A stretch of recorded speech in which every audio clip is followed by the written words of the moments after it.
കഴിഞ്ഞ 2 ദിവസമായിട്ടേ ഒരു പ്രശ്നമുണ്ട്. ഞാൻ നിങ്ങളുടെ അടുത്ത് മുന്നേ പറഞ്ഞിട്ടുണ്ടായിരിക്കും, പലപ്പോഴും സൂചിപ്പിച്ചിട്ടുണ്ട്. വേറൊന്നുമല്ല, പഠിപ്പ് ശരിയാവണില്ല. നമ്മൾ ട്രിവാൻഡ്രത്ത് വന്നതിൻ്റെ മെയിൻ ഉദ്ദേശം മര്യാദയ്ക്ക് പഠിക്കുക എന്നുള്ളതാണ്. പഠിപ്പ് ശരിയാവണില്ല ഇവിടെ വന്നിട്ട് ഇപ്പോൾ 2 ദിവസമായിട്ട്. അപ്പോൾ അത് അത്യാവശ്യം എഫക്റ്റ് ചെയ്യുന്നുണ്ട്. പിന്നെ ഞാൻ വിചാരിച്ചു നമുക്ക് ഇന്ന് അതിനെപ്പറ്റി ഒന്ന് നോക്കാം, എന്തുകൊണ്ടാണ് പഠിപ്പ് ശരിയാവാത്തെന്നുള്ള കാര്യം ഒന്ന് അനലൈസ് ചെയ്യാമെന്ന് വിചാരിച്ചു. ഇപ്പോൾ രാവിലെ തന്നെ എഴുന്നേറ്റു, ബുക്ക് എടുത്തു, എന്നിട്ട് ലിസ്റ്റ് ചെയ്തു എത്ര നേരം പഠിക്കുന്നു, ബാക്കി ആരാണ് എത്ര നേരം ചെയ്യുന്നു, ഇപ്പോൾ എഡിറ്റ് എത്ര നേരം ചെയ്യുന്നു, ഷൂട്ട് എത്ര നേരം പോകുന്നു എന്നുള്ള രീതിയിൽ എഴുതി നോക്കി. അധികം നേരമൊന്നും വേണ്ടിയൊന്നുമില്ല കണ്ടുപിടിക്കാനായിട്ട്. പെട്ടെന്ന് തന്നെ മനസ്സിലായി എന്തുകൊണ്ടാണ് ടൈം പോണേന്ന്. വേറെ ഒന്നല്ല, അഡിക്ഷൻ, സോഷ്യൽ മീഡിയ അഡിക്ഷൻ.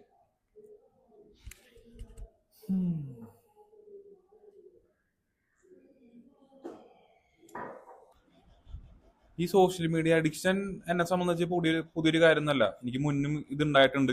അപ്പം അത് കാരണം ഞാൻ ഡിജിറ്റൽ ഡീറ്റോക്സ് ഒക്കെ ചെയ്തിട്ടുണ്ട്. ഡിജിറ്റൽ ഡീറ്റോക്സ് മിക്കവർക്കും അറിയായിരിക്കും, അറിയാത്തവർക്ക് ജസ്റ്റ് പറയാം. നമ്മൾ ഡിജിറ്റൽ ഡിവൈസ് അല്ലെങ്കിൽ സോഷ്യൽ മീഡിയ, മെയിനായിട്ട് സോഷ്യൽ മീഡിയ എന്നൊക്കെ മെയിനായിട്ട് മാറി നിൽക്കുക, അല്ലെങ്കിൽ അതിന് ടൈം കൺസ്യൂം ടൈം ഭയങ്കര കുറയ്ക്കുക. പറ്റുകയാണെങ്കിൽ ഒരു ദിവസമൊക്കെ ഫുള്ള് സോഷ്യൽ മീഡിയ ഒന്നും ഇല്ലാണ്ട് ഇത് നോക്കുക. അങ്ങനെ ഞാനിപ്പോൾ ഇൻസ്റ്റാഗ്രാമൊക്കെ ഞാൻ കളഞ്ഞിട്ട് ഇപ്പോൾ ഏകദേശം 3 വർഷത്തിനടുത്തായി. വല്ലപ്പോഴും എടുക്കും, കുറച്ച് നേരം ഒരു 10-20 മിനിറ്റ് യൂസ് ചെയ്യും, കളയും. അതൊക്കെ വളരെ റയറായിട്ടാണ്. ഇൻസ്റ്റാഗ്രാമൊക്കെ ഞാൻ കളഞ്ഞിട്ട് ഇപ്പോൾ 3 വർഷത്തിനടുത്തായി. ഇവിടെ പ്രിപ്പറേഷൻ്റെ ഭാഗമായി വന്നപ്പോൾ കളഞ്ഞതാണ്. അപ്പോൾ ഡിജിറ്റൽ ഡീറ്റോക്സ് ഞാൻ മുന്നേ ചെയ്യാറുണ്ട്. പക്ഷേ ഇൻസ്റ്റാഗ്രാം മാറിയപ്പോൾ ഒബ്വിയസ്ലി യൂട്യൂബിലേക്ക് ഷിഫ്റ്റ് ചെയ്തു. അതും ഞാൻ അതിനെ കുറച്ചിട്ടുണ്ടായിരുന്നു.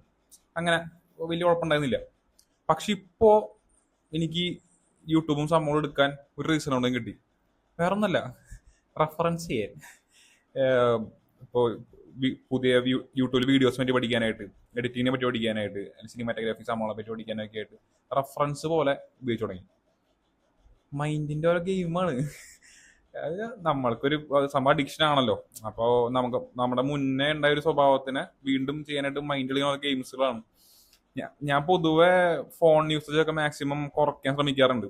ഇപ്പോൾ രാവിലെ ഒക്കെ എഴുന്നേറ്റ് കഴിഞ്ഞാൽ ഇവിടെ പഠിക്കായതുകൊണ്ട് നമുക്ക് ഫോൺ യൂസേജ് വളരെ ആവശ്യമായിട്ട് വരണല്ലേ. അപ്പോൾ ഞാൻ മെയിനായിട്ട് ഒരു ഉച്ചയൊക്കെ വരെ ഡിലേ ചെയ്യാറുണ്ട്. ഉച്ചയ്ക്ക് ആകുമ്പോൾ ഫോൺ യൂസ് ചെയ്യാറില്ല മെയിനായിട്ട്. പക്ഷെ ഇപ്പോൾ ഇതിൻ്റെ ഒക്കെ കാരണം നമ്മൾ ഫോണിൻ്റെ യൂസേജ് കൂടി വരുന്നുണ്ട്. അപ്പോൾ അതാണ് ഇപ്പോൾ മെയിൻ പ്രശ്നമായിട്ട് വന്നേക്കണം. അഡിക്ഷൻ ആ മെയിൻ കാരണം ഇപ്പോൾ അതാണ് വന്നേക്കണം. പിന്നെ ഞാൻ വിചാരിച്ചു, ഓക്കെ നമുക്ക് പ്ലാൻ ചെയ്യാം, നമ്മുടെ ഡേ ഒന്ന് ഇനിയുള്ള ദിവസങ്ങളിലൊന്ന് ഷെഡ്യൂളാക്കാം. അപ്പം ഞാൻ നോക്കിയപ്പോൾ രാവിലെ ഒരു 7 to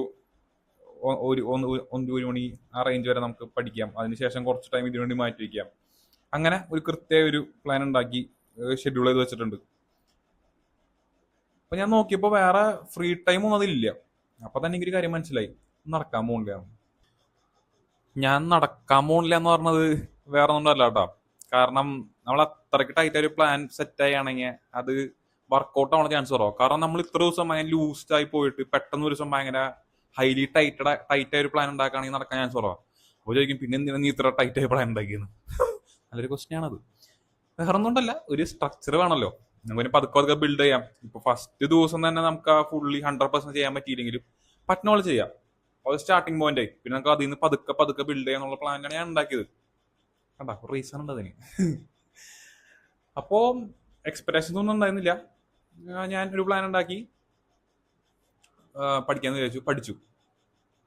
ഇന്നലത്തെക്കാളും ഒക്കെ വളരെ ബെറ്ററായി ഞാൻ പഠിച്ചു. ന്യൂസ് പേപ്പർ അത്യാവശ്യം ഫുള്ളായി കംപ്ലീറ്റ് ചെയ്യാൻ പറ്റി. ന്യൂസ് പേപ്പർ ഞാൻ കംപ്ലീറ്റ് ചെയ്ത് കുറച്ചധികം നാളായിട്ടുണ്ടായിരുന്നു. ന്യൂസ് പേപ്പർ കംപ്ലീറ്റ് ചെയ്യാൻ പറ്റി. എന്നെ കുറച്ചുകൂടെ ഞാൻ പഠിച്ചു. ഓക്കെ, ഇതാണ് മെയിനായിട്ട് ഇന്ന് ചെയ്ത കാര്യം. അപ്പോൾ ഒബ്വിയസ്ലി ഒരു വിഷമം ഉണ്ടായിരുന്നു. നമുക്ക് വിചാരിച്ച പോലെ കുറച്ചുകൂടെ കൂടുതൽ നമ്മൾ വിചാരിച്ചിട്ടുണ്ടായിരുന്നു പഠിക്കാൻ പറ്റുന്നു. അത്ര നടന്നില്ല. പക്ഷെ പോട്ടെ, സാരില്ല. ഒരു സ്റ്റാർട്ടിങ് പോയിന്റ് ആയാലോ. അടുത്ത ദിവസം ഇതിനേക്കാൾ 1% ബെറ്റർ ആയിട്ട് പഠിക്കാം എന്നുള്ളതാണ് എൻ്റെ ലക്ഷ്യം. അങ്ങനെ കുഞ്ഞു ലക്ഷ്യങ്ങളാണ് നമുക്ക് മുന്നോട്ട് പോകാം. സമയം എക്സാം ഒക്കെ എടുത്ത് തുടങ്ങി. പക്ഷെ എന്ന് വെച്ചിട്ട് പുഷ് ചെയ്യണമെന്നുണ്ട്. നോക്കാം. ഇപ്പം എന്തായാലും സ്റ്റാർട്ടിങ് പോയിന്റ് ആയിരുന്നു. അങ്ങനെ പതുക്കെ മുന്നോട്ട് പുഷ് ചെയ്ത് പോകാനാണ് പ്ലാൻ. അപ്പം അങ്ങനെ ആ പ്രശ്നം സോൾവ് ചെയ്തു. മെയിൻ കാര്യം വിട്ടുപോയി, നമ്മുടെ ചലഞ്ച് ഇന്ന് രാവിലെ തന്നെ ജേണൽ ചെയ്തു. ഈ പ്രശ്നം സോൾവ് ചെയ്യാനായിട്ട് തന്നെ ആ സമയത്ത് ജേണൽ ചെയ്തു. അപ്പം അത് കഴിഞ്ഞു. ബുക്ക് ഞാൻ ഇരുന്ന് ഉച്ചയ്ക്ക് കുറച്ച് നേരം വായിച്ചു.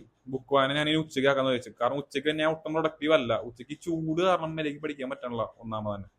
ഞാൻ വെച്ചു ബുക്കൊക്കെ ആ ടൈമിൽ ഒന്ന് വായിക്കാം. അപ്പോൾ ബുക്ക് വായന ഉച്ചയ്ക്ക് തീർത്തു. ഇനി വർക്കൗട്ട് ഒന്ന് മിക്കവാറും സ്ട്രെച്ചിങ് ആയിരിക്കും. ബോഡി ഞാൻ 2 ദിവസം നല്ല ഹെക്റ്റിക് ആയിരുന്നു. അപ്പം ഒന്ന് സ്ട്രെച്ച് ചെയ്തിട്ട്, ആക്റ്റീവായി സ്ട്രെച്ച് ചെയ്തിട്ട് നമുക്ക് വർക്കൗട്ട് ചെയ്തതിന് ശേഷം ചെയ്യണം. സ്റ്റേ ചെയ്തിട്ട് നമുക്ക് വീഡിയോ ഇൻക്ലൂഡ് ചെയ്യാം. പിന്നെ ഉള്ളത് മെഡിറ്റേഷൻ ചെറുതായി ഒന്ന് ചെയ്തു നോട്ടെ. ഞാൻ കുറച്ചുകൂടെ വീഡിയോ എടുക്കാൻ പറ്റിയില്ല. നമുക്ക് ഒന്നുകൂടെ മെഡിറ്റേഷൻ ചെയ്യാം, കുഴപ്പമില്ല. മെഡിറ്റേറ്റ് ചെയ്യുന്നത് നല്ലതാണ്. ബോഡിക്ക് ഫിസിക്കൽ എക്സസൈസ് പോലെയാണ് മൈൻഡിന് മെഡിറ്റേഷൻ എന്നാണ് വാസുകി യേസ് പറഞ്ഞേക്കുന്നത്. അതൊന്ന് ചെയ്യാം, മെഡിറ്റേറ്റ് ചെയ്യാം. നേരത്തെ മെഡിറ്റേഷൻ ചെയ്തപ്പോൾ അത്രയ്ക്ക് എനിക്ക് സാറ്റിസ്ഫാക്ഷൻ ആയില്ല. ഞാൻ പറഞ്ഞു, എനിക്ക് ഈ ഫോണൊക്കെ കുറെ നേരം യൂസ് ചെയ്തിട്ട് മെഡിറ്റേറ്റ് ചെയ്യുമ്പോൾ ഭയങ്കര ബുദ്ധിമുട്ടാണ്. നമുക്ക് ആ ഒരു നല്ലൊരു പേസിലേക്ക് വരാനായിട്ട് ആ ഒരു നന്നായി മെഡിറ്റേറ്റ് ചെയ്യുമ്പോൾ നമുക്ക് അത്യാവശ്യം നമുക്ക് ഫീൽ ചെയ്യാൻ പറ്റും. നമുക്ക് ഭയങ്കര സാറ്റിസ്ഫൈഡ് ആയിരിക്കും. കണ്ണൊക്കെ അതിന്റെ കുറച്ച് കഴിഞ്ഞിട്ട് കണ്ണ് തുറക്കുമ്പോൾ ഭയങ്കര ഒരു നല്ലൊരു ഫീലിംഗ് ആയിരിക്കും. അത് പറഞ്ഞുതരാൻ അറിയില്ല, നിങ്ങളൊന്ന് എക്സ്പീരിയൻസ് ചെയ്ത് നോക്കുന്നതായിരിക്കും നല്ലത്. അപ്പൊ ആ ഒരു ഫീലിംഗ് ഒന്നും കിട്ടിയില്ല. അപ്പൊ നമ്മൾ ഒന്നുകൂടി മെഡിറ്റേറ്റ് ചെയ്യാം. അപ്പൊ ഇതൊക്കെയാണ് ഇന്നത്തെ കാര്യങ്ങൾ. അപ്പോൾ നമുക്ക് ചെയ്തിട്ട് അപ്ഡേറ്റ് ചെയ്യാം. ഓക്കെ.